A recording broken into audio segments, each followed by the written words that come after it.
Thank you so much for staying tuned to this channel for yet another edition of International Forum.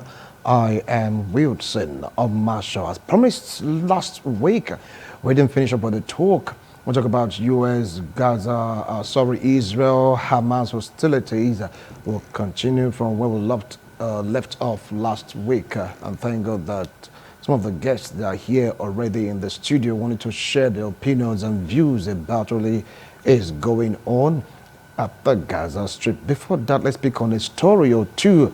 Some of the events making rounds globally. Let's move straight down to Russia and, of course, Ukraine crisis. This time around, it has to do with the children. The war is still raging on between Russia and Ukraine.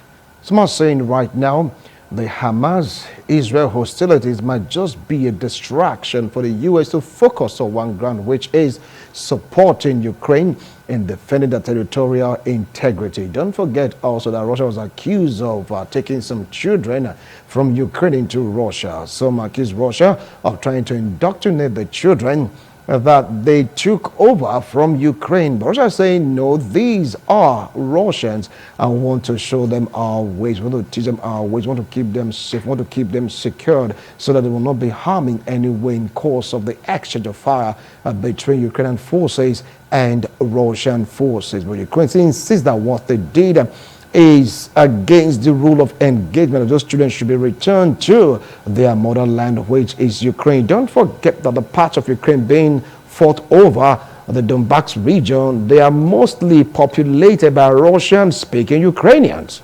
That is what is going on right now by Russian-speaking Ukrainians. I want the people to roll the clip over Russian Ukraine children and the rest of them, because right now it is what is happening even in the border between Russia and, of course, Ukraine. Now, let's move straight down to what is happening between Israel and Hamas in the Gaza Strip.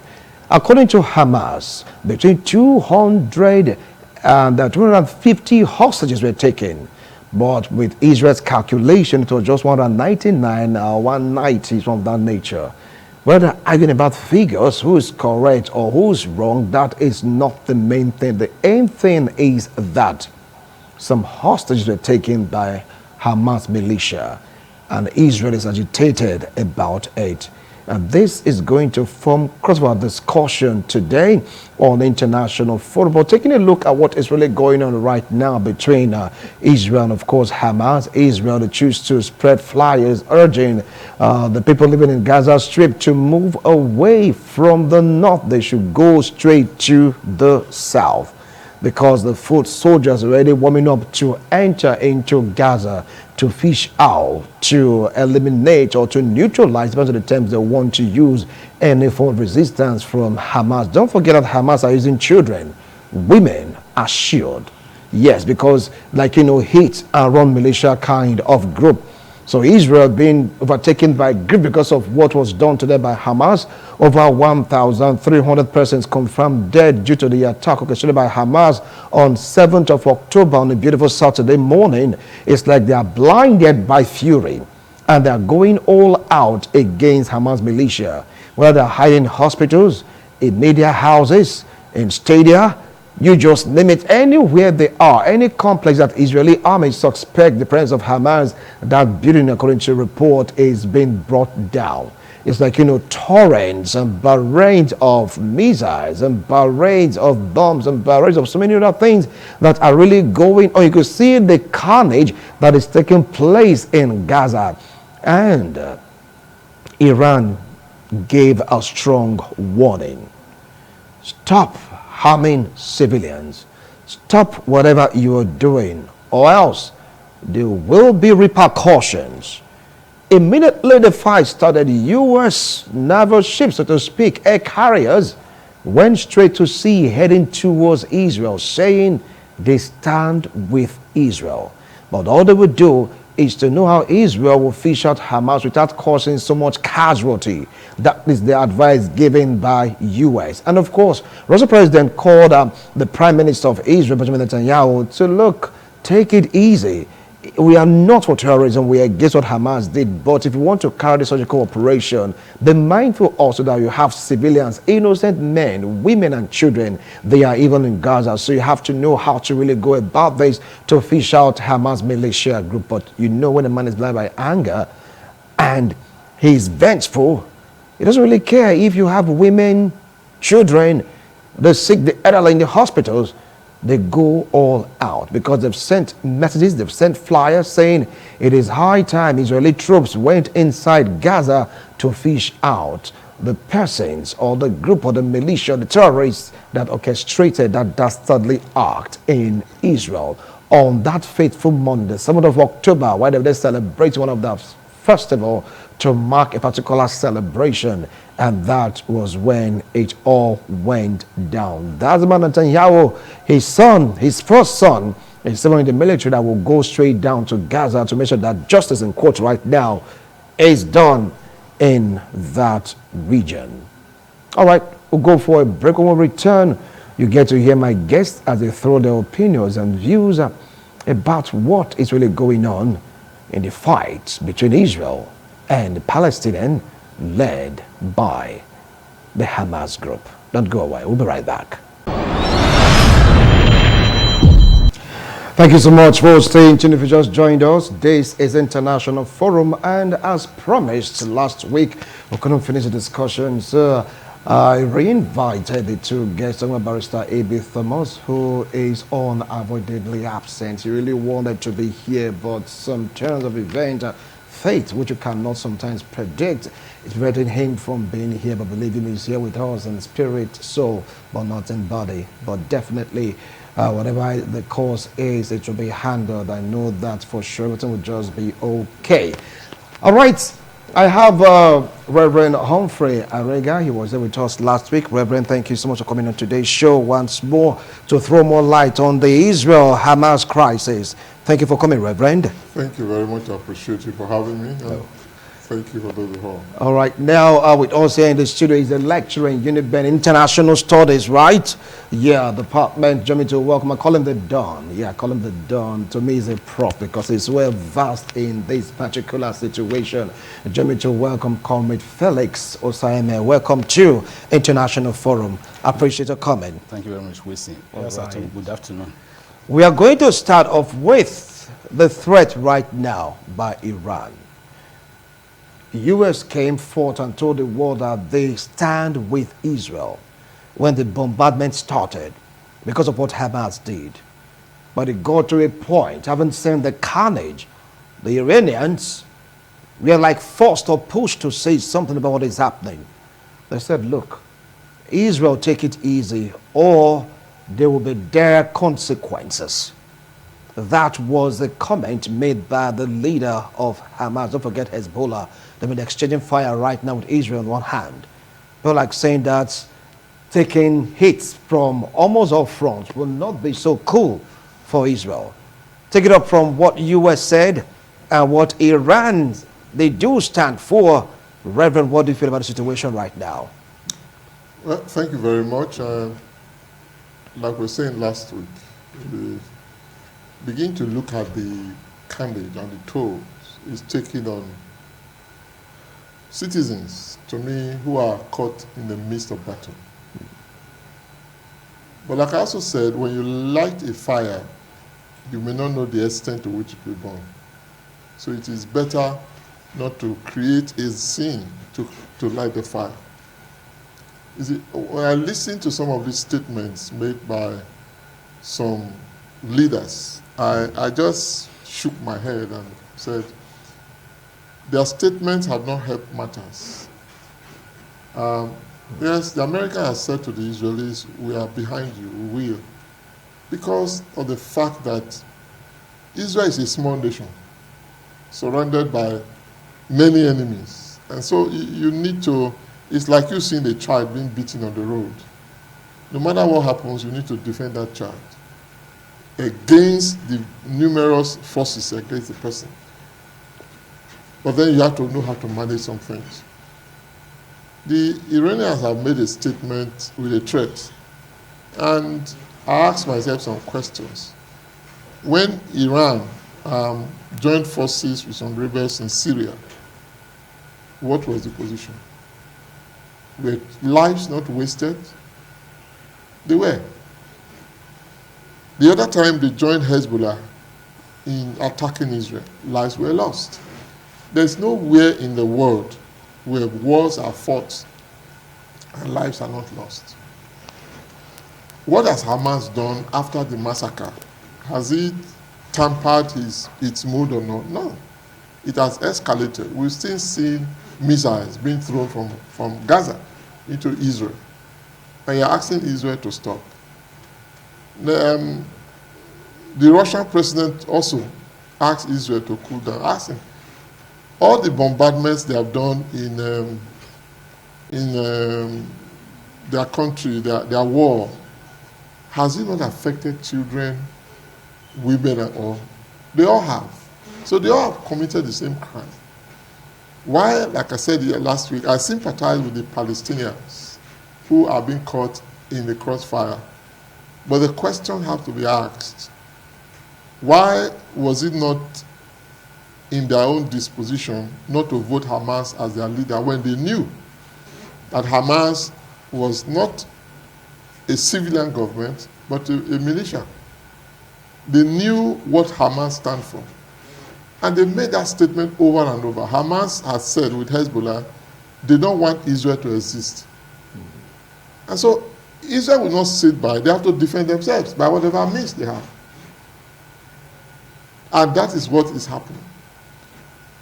About 1,000 and so persons were slaughtered. Just having a festival, they were not the one that has committed, just like people are saying. Palestinians are not the one that have committed the crime. It's the Hezbollah, it's the Hamas. The people that were slaughtered in Israel, were they the ones that were harassing Hamas? It's the government of Israel. So you have created the facts, and you must decide to take the repercussions. It's unfortunate. And Hamas has this erroneous impression that each time they use human shield. And so people are sympathetic with the human that are being used by force. But have they stopped? Have you counted how many tunnels that have been built from Gaza to Israel? When you see some of those tunnels, you just wonder within yourself. So there is a deliberate effort. It's part of their lifestyle. All that they live for is for the destruction of Israel. And so it's out. 2007 or so, that's when Israel pulled out from Gaza. They pulled out of talks and all. Okay, give them space, and Israel gave them Gaza. And Gaza has become the arbiter of Israel to today, because that's where the fights are from. What statement has been made by a Palestinian leader, who's supposed to be the president of Palestine as a whole? Have you heard his statements? Most of them are quiet, because Hamas will not even listen to them. So they are listening to the people who are foiled, who help you to acquire ammunition and all. Nobody buys a gun as a monument of beauty, for sure. It is a preparation of something that will happen. All right. Well, the Don, you heard him. He said it's quite unfortunate because Hamas do use humans as shield. Men, women, children, you just name it. They attack, they run, go hide, and pushes people forward. But the way Israel is going about it, over 2,000 casualties, amongst them over 1,000 plus children. Take it up from there. For those who are familiar with the crisis in the Middle East, it sounds a bit funny that there's so much, let me not use the word noise, I'll use the word rancor coming up. Israel has survived from 1948 to date because the Israelis started with a philosophy. And the philosophy that Israel lives with is very clear. What is their philosophy? The Israelis will tell you that for every life that a Palestinian takes, Israel will revenge in full, and a minimum, then they scaled it, I think, between 10 and 100 to account. Israel grew up, Israel was forged in the heat of war. Israel did not come up as a state that was negotiated into existence. And I believe history should be corrected for a lot of people who do not know what exactly is playing out in the Middle East. There's a lot of sentiment, a lot of emotion that is going on, and the media is already divided. Some are pro-Israel, some are pro-Palestine. Each time the argument comes up, it is rather obfuscated with a lot of emotion. When the homeland for the Jews was to be created after the Second World War in 1945, following the Holocaust, carried out by Adolf Hitler and the Nazis, that led to the deliberate extermination of over 6 million Jews, particularly in Germany, in Poland, and parts of Russia, the conscience of the world agreed that, okay, let us leave a homeland for them. And the place that was identified was that area that is known as Palestine. As at that time, there was no Palestinian state. The area was actually under occupation. It was even the British that were in control of that area. And this Palestinian state we are talking of now was an outgrowth of the Ottoman Empire. The Ottoman Empire came to existence because the Ottomans overran the area at a point where Islam was spreading. Before this time, the Jews had already had a state, Israel and Judah. So I'm going back to historical and biblical times now. And how did Israel and Judah come to exist, even when the kingdom of Israel was really created, before it was divided into two, the 10 states and the two states, yeah. Yes. It was because they occupied area by right of conquest. So over time in history, conquest was one means of establishing domination and control of land. But by the time the Second World War ended in 1945 up to 1948, rules were changed to say you cannot claim land by right of conquest anymore. It is usually accepted, and so international law plays a major role. So by that simple understanding, space had been agreed that this place should be given a homeland. Israel will have this limited space. Palestine will have this much space. The Palestinians refused outright. And that is the genesis of all this problem. The Israelis did not say Palestinians should not have it. They were given a smaller portion. The Israelis accepted their smaller portion. The Palestinians refused, and with the backing of Arab states, Palestinians said Israel will not exist. I've been on a program before, and I've said this story over time that the problem is now intractable because a lot of issues are now coming in, apart from land, emotion, ego, space, then religious sites, particularly in Jerusalem.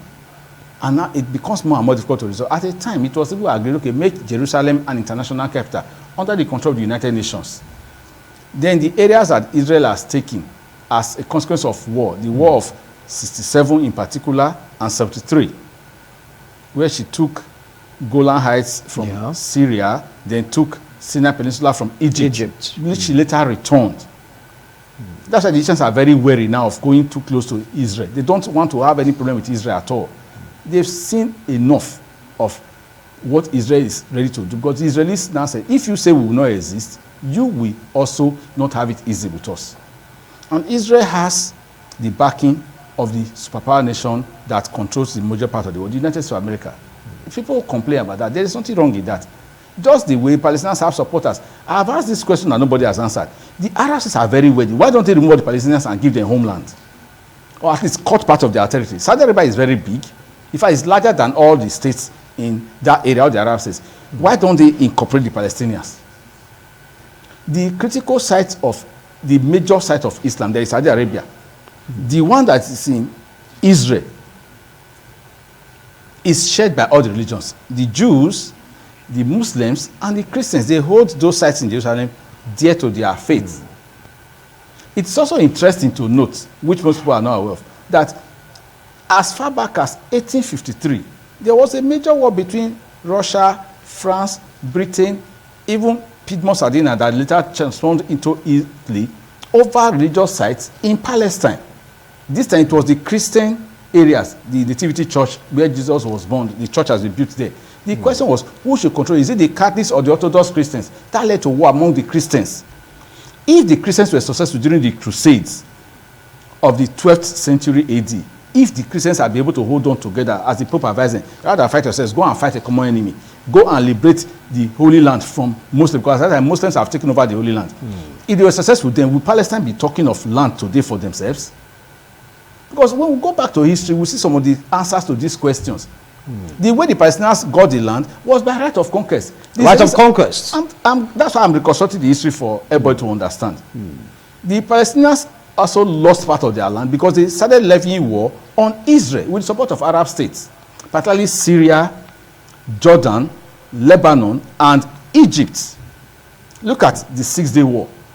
Look at the Yom Kippur war. It is all these states that gather. They have now seen that they cannot crush Israel. So each time they go to war, Israel not only comes out victorious, Israel will take part of their territory as a way of creating buffer for her to also survive. And the Palestinians will tell you that no matter what Israelis do, they will not give up. So in negotiation, when two parties say they will not shift ground, you are simply saying there will be no progress, there will be no peace. All right. And that is why the matter has become intractable. All right, now let's take a look at the way Israel is going about this, really making Iran a little bit upset, perturbed. Even Lebanon also, they are angry with the way Israel is going about it. If you take a look at others, the Hezbollahs, all the militia group right now, in quotes to them, they are freedom fighters, they're fighting for a common belief. Giving one way out of Gaza South to Gaza North. We're talking about humans being clumped in a particular area. No electricity, no health care, no water. Is it not taking it too far? You see, when Oh, no, you just hold on. You're going to throw more light to that particular question after this break. Don't go away. This is International Forum. Thank you so much for staying tuned. If you just joined us, this is International Forum, and we're with you, Reverend. The action of Israel thus far. Over 6,000 rockets were distributed, so to speak, right now in Gaza. And after that, the foot soldiers are already marching in as we are talking. But now you told a country, so to speak, to move from one end to the other, that this country is complaining about space. And you're now compressing them like sardines. Tell them to move from south to north. No power supply, no health care, no water. Is that not too harsh? After all, like what some of them said, they are not Hamas. Take it up from there. Well, you see, sometimes when you look at issues, first of all, I want to appreciate the analysis the Prof gave. I was very careful last week because somebody will say, oh, because he's a pastor. So he's using that to defend Israel. I also said history doesn't just germinate somewhere, but let me leave that and say, when you have a problem, how do you solve the problem? You look for the most lethal weapon of medicine to solve the problem. And just like we've heard, everybody knows that Israel have been told that they cannot leave. Why Hamas was doing his own in this present one, Hezbollah was busy firing from Lebanon. And you're asking the people to keep calm. How? They are telling you our operation is to make sure that the enemy closest to us no longer exists. The place where they are hiding, we want to make sure it doesn't exist so that we can have peace. It's peace, yeah, they are looking for their peace. The Gaza is not the whole of Palestine. Gaza is just one aspect of the Palestinian state. And you have Hamas controlling that the central Palestinian government, I keep saying that, does not have control over that space. So they have made it difficult. And Israel has told you, so long, it's like my grandmother said, say a child that will not allow the parents to sleep, he also will not sleep. That's the point. So you have to be awake to keep somebody awake. So Israel is okay, since you don't want me to exist, you will not exist, and I will make sure everything that happens. Like I said to you, if you are able to read the history and see how many tunnels have been built from Gaza to Israel, you'll be amazed as to the ingenuity of the Hamas people in trying to implement that statement that Israel must not exist. And they tell you, we want to close it up. We had a peace deal. We gave up the land of Gaza for you to move freely. And now this is the payback. We say, no longer will it happen. We all have situations where we say some things, Maybe you have a friend who have not been very good to you. I say, so stop, we can no longer be friends. Whatever it takes, I cut it off. So we that's why the nations of the earth, unfortunately, there's no way there can be agreement by everybody, because each person is talking of his gains. I visit this environment we're talking about. I visited Israel, I visited Gaza, I visited these things, and I keep telling, when people are saying that the Palestine owns the land, you got to look at the landscape and look at the historical events in the place. There's nothing like Palestine. From history? From history. The holy sites are all Jews. So how can you tell me the land that you don't have a historical hold on to is your own? Now they say there's a division, let's stay on one side, and you are saying no, you must go. So we like you said, the word conquest has become a word that is used by lords. Even in our environment, we also know that some villages are still fighting today, claiming lands. Yeah.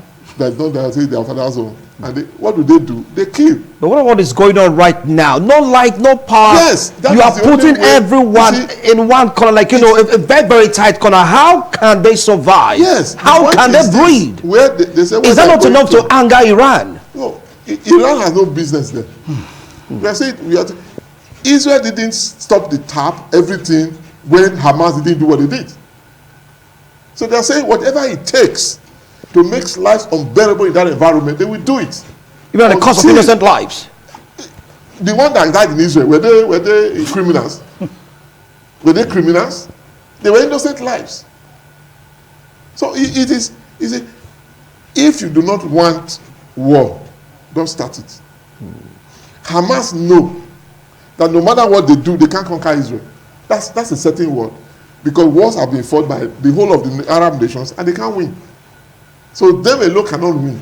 They should know that. If Israel was the one that started the problem, I would say, people keep talking about Israel have been killed every day. Israel said to you, if you kill one person, we will take revenge. Because one soul is important to us. It's not like Africa where you can kill everybody. Nigerian communities have been sacked. They will say, keep quiet, everybody keep quiet. Because the lives you think you kill are not as important as the one who is killing. It's not so. Every life is important. So if you don't want your life to be lost, don't take another person's life. An eye for an eye and a tooth for a tooth. That was the Jewish law. The Mosaic law. Mosaic law. And they still hold on to them. All right. I will come back to you, Reverend. But sometimes in history, even when there is war, you get to hear about human face in war. As it stands right now, from what we're seeing right now, Israel is not showing up that human face in war. Because kids have been affected. Women have been affected. The elderly have been affected. Is that not too harsh? Taking it to an extreme. Listen, war is ugly. War is not actually about who is right or is wrong. It's about who is left. And usually those that survive are the victors. And until the lion learns how to read and write, the hunter will always write the story of the hunt. At the end of the day, it is power that will determine who is going to get out of this matter. And power right now favors Israel. Let us help ourselves. I always advise to call alternate reasoning. You are reasoning like this, that lives are being lost, children are affected, women are affected, elderly people are affected, because it's Israel that is on top. Assume today Palestine has the power Israel has. Will Israel exist? Will they even have that morality to hold back? Israelis are even still holding back now. They want to send in ground forces. Security Council of the United Nations, as at yesterday, started deliberating on this matter. Obviously, Russia is saying that Israel should de-escalate. Russia is not condemning Hamas. You see, you are asking for somebody to show clemency, but you have not empathized with the person. Did the Israelis not die? On that Saturday morning when this attack started, do you know how many young persons were just having their open air party? And Hamas operatives entered there, started shooting there. They were shooting from, I saw some of the videos, live feeds. As they were shooting, they were recording and they were uploading it. That is it's inhuman. And that is why one of the Israeli videos that came out said that they don't deal with humans, they deal with animals. Animals will always do that kind of thing. If you are talking of lives being lost, Israeli lives have been wasted. Remember I said Israel has survived till today because the Israelis, if you kill one Israeli, they will go and kill 100 Palestinians. So if 1,000 Israelis die, expect 10,000 Palestinians to go. And that's the reason why Israel is alive today. That's the reason why Israel is still kicking. Because Israel never said Palestine should not exist. It is Palestinians that said Israel should not exist. Remember this Igbo proverb that says, let the eagle fly, let the kite fly. He who says the one should not fly, let his wings break. That's simple African proverb that helps us to understand some things. When you are talking about women, children, elderly being affected, they are being corralled into a very narrow space, moved from this side, no light, no water, no electricity. They are also making the common persons feel the impact of what Hamas is doing, so that if they know Hamas operatives are hiding inside them, because that's what Hamas does, that nobody is really even speaking about. Hamas doesn't wear a particular uniform. They are militants. That means they are not regular army. So this is asymmetric warfare. In asymmetric warfare, you are not dealing with regular combatants.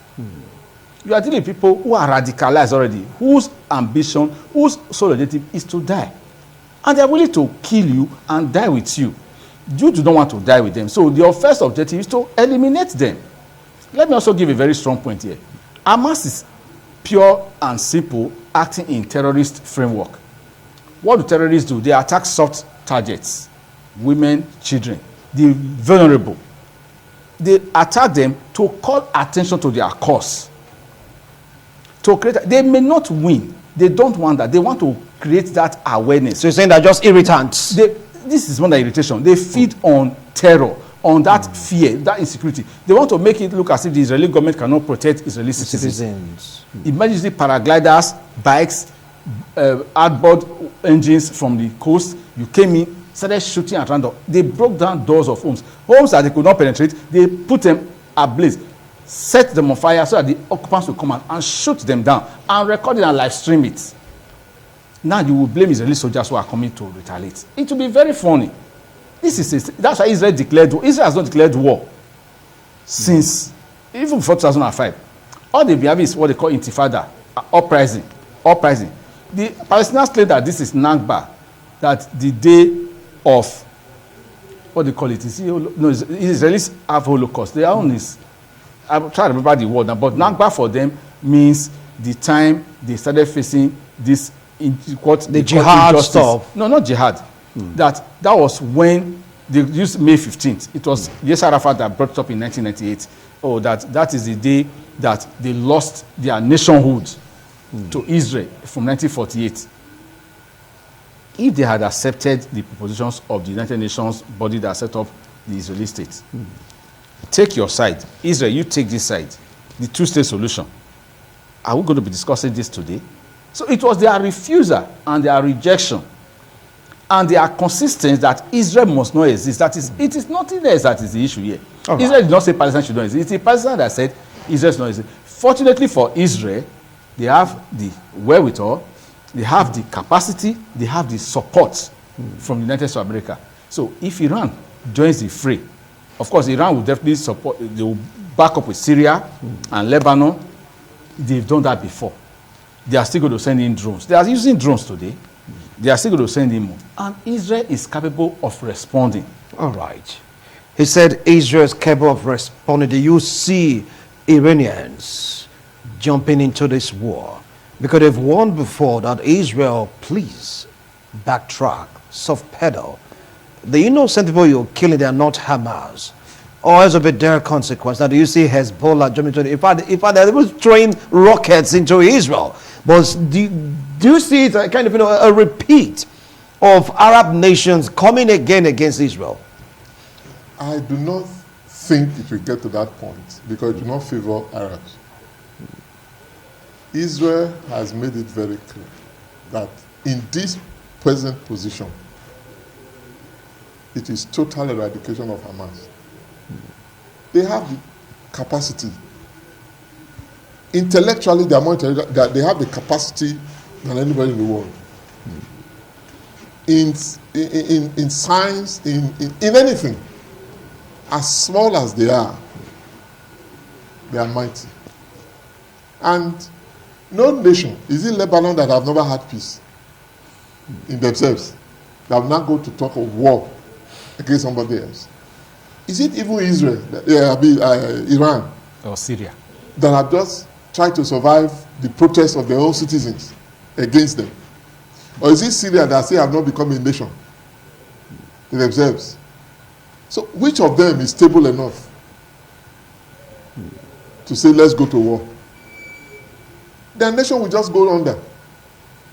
And nobody, as much as they will speak grammar, none of them are ready to lose their nation to Hamas.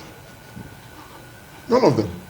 Like he said earlier, why is it difficult for the Arabs to assimilate some of the Palestinians who may have been disinherited or that? Why have they not been able to do it? They have land. You're talking of 2 million Palestinian Jews in a very small enclave. And yet you have Arab nations, wealthy nations. How much have they invested in the Palestinian people? They invest more in war. They sell ammunition and all. That does not bring investment. That does not bring development to the people. So they have not done what needs to be done. And I'm telling you, they are guiding their own as much as possible. So it is, if the Hamas has, I heard maybe the Arab people saying to Hamas,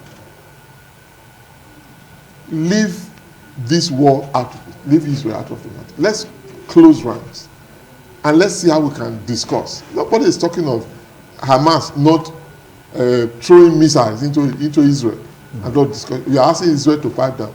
We are asking somebody who is being killed to lie down for you to kill. I'm not sure Israel will do that. Nobody, Israel is not going to listen to anybody in that matter right now, because none of them is speaking the truth that ought to be said. Let both, like I said, Hamas is not the leadership of Palestine as a whole. But right now they're in power. They're in power in one They second. won the election. No, they're the one ruling right now. It's like a governor of a state in Nigeria declare war on somebody else, another person, and you are telling me because the governor won the election. But Reverend, they had an election, and the Hamas group won the election. Yes, in Gaza as a city. In Gaza, it's not the Palestine. That's what I'm saying. It's not the Palestine nation as a whole. Okay, so why is it difficult for you to work with the Palestinian Authority at the other side of the government to see how the nation can fuse together? Why have you divided it? All right. How far do you think Israel is willing to go in this war? Because Netanyahu said we are at war, and that was how everything started. Israel has already set the frame of reference. They are going to move into Gaza. They have amassed their forces. And about 300,000. Yes, they've caught up with all their reserves. Yes, sir. Not only within Israel, from all over the world. Yes.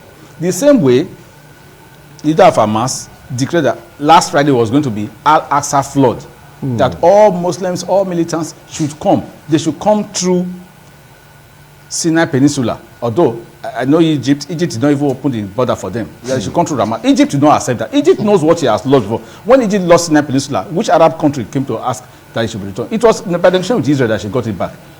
Egypt has become a stable state. Egypt don't want disruption. The leader of Hamas was saying that Saudi Arabia should allow Iranians to come in. Saudi Arabia will not allow that. Iranians can buy tickets and fly. They can go and use paragliders, or they can use hot air balloon.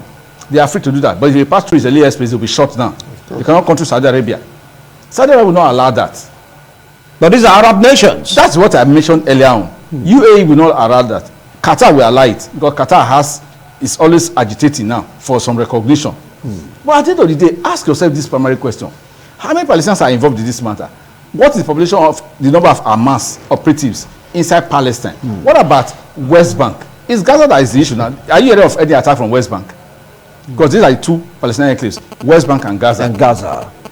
Now, apart from Gaza City, the question that we should also ponder on is, should Israel become weak because the Palestinians, the militia of Hamas, are launching rockets? Has Hamas stopped launching attacks? Hezbollah that is firing from Lebanon, have they stopped? The world is quick to judge the strong and the wealthy. I told the young man, he said wealth is vanity. I said poverty is also vanity. Choose your vanity. Yeah, choose your vanity. So if you say Israel should calm down, as the major Islamic nations are claiming, and those who are also sympathetic to Palestine, have you also told Hamas to de-escalate, to stop launching rockets? Because for every rocket you launch from Gaza into Israel, the Israelis, of course, it leaves a trail. It's ballistic. It goes up like this as a ball. It drops. So it's not a guided missile. So they will easily do the coordinate. They calibrate where it was launched from. They will respond. They will send 100 to that same location. Anything in that area will pulverize. That's why there's so much collateral damage. Because Hamas operates from residential apartments, from schools, from even within hospitals. And if they throw a missile to you from any hospital compound, should you wait for that hospital to be used as a launching pad? The answer is no. There is nowhere in the world. Look, people tend to be very, very emotional when they are not direct recipients of any attack. If you are under direct attack, you will not speak the way you are speaking. Israel has also stated that right from the first time, if you attack us, we will respond. We will not only respond, we will retaliate with such vehemence that it will take you time to recover and attack again. But the Arabs have not stopped. Sorry, the Palestinians. Because not all of them are Arabs. So they keep attacking Israel and they call attention to their cause.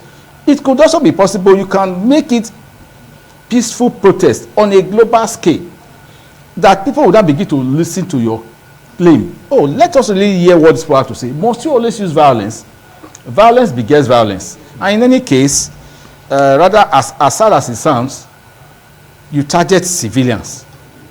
Israel did not target civilians. Israel targeted locations where Hamas is hiding, but there are civilians there. And that's why Israel gave that warning. Evacuate now. We will come after Hamas. That is always very objective. That is open. That is clear. It is Hamas that is not following the rules of engagement. Israel is following the proper rules. Israel has formally declared that they are going to war. They will come into Gaza. They will root out Hamas. They have stated all the objectives. Ask Hamas to bring out their own. Okay. If they have one for you. All right. Do you think if world leaders, because right now Joe Biden is planning to go into Israel, talk about the escalation of the fight between Israel and Hamas, to tell them how to really go about it to save lives and rescue children, women, and of course the elderly from this rancor taking place right now in Gaza. Do you think that if it gets to that place, Hamas will just backtrack? Because according to reports, they are still launching rockets at Israel. Yes. You see, Hamas will not backtrack because they have this understanding within themselves that so long as they live, Israel must not exist. So it's not what we're talking about. Two, those who are supplying weapons have not stopped supplying weapons and training to Hamas. Hamas, as a group of people, do not have all the resources to do what they are doing. Right now, within this context, I'm told they are using bitcoins to raise funds. People are still giving. So you are foiling a war, and you are assuming another man to say another person could have. It doesn't make sense to anybody. So you see, you can also see how many of the Palestinians, like I said, that's why I have sympathy for them. See how many of them want to leave.